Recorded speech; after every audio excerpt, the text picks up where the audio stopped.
We're going to see front squats on this program, and front squats have a tendency to throw folks through a loop. So we're going to talk about how to get into a front squat and then some alternatives if our wrists aren't quite mobile enough or if it's causing pain. So a front squat is fingertips on the bar, walk it forward until your collarbone is touching, and then push your elbows up and through so that the bar is sitting on top of your shoulders. So this is a basic front rack position, or the position that we'll be in for a front squat, or if you're Olympic lifting, a clean. So to get into that and to figure out exactly the way that we want our arms to be working, we want to take the top of our hand and put it on the top of our shoulder, getting our elbow high and pulling it in so that it's facing forward. So touching the tops of our fingertips to our shoulder is usually something that most of us can do. Some of us have some shoulder impingement or some elbow impingement, and that might get in our way. But with this movement, we can achieve this position. Sometimes it'll take some mobility choices in the meantime. All right, so with that being said, if I'm going into this position where the tops of my fingertips are on the tops of my shoulders, I can just put myself into this front rack position and voila, I've got it perfectly down.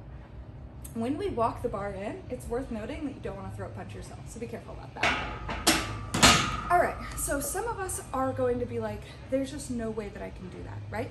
So what we're going to do is actually cross our arms, I dream of genie style, and loop that barbell through the webbing of your hand. So what does that look like? It looks like getting your thumb here and here, right inside of the knurling, and then lifting your elbows high and pulling those thumbs out of the way so that our fingertips are down and holding that bar on our shoulders.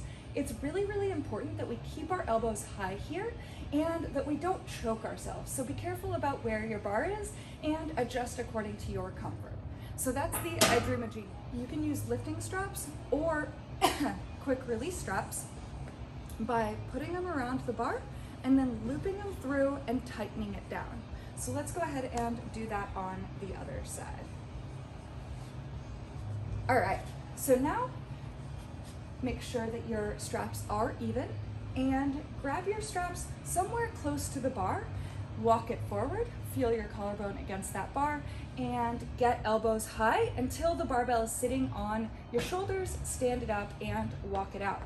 Now we have a front squat position that doesn't require our wrists to bend in any uncomfortable ways. We can switch to these anytime. If your goal is to eventually be cleaning quite a lot, try to practice that clean position as well as wrist mobility. All right, now we have an alternative for anyone for our front squat, so there's no excuse to not be doing them. This is a really useful movement that really works our core, our quads, and is a different squat variation that's really important for many of our lifts and for muscular development along the way.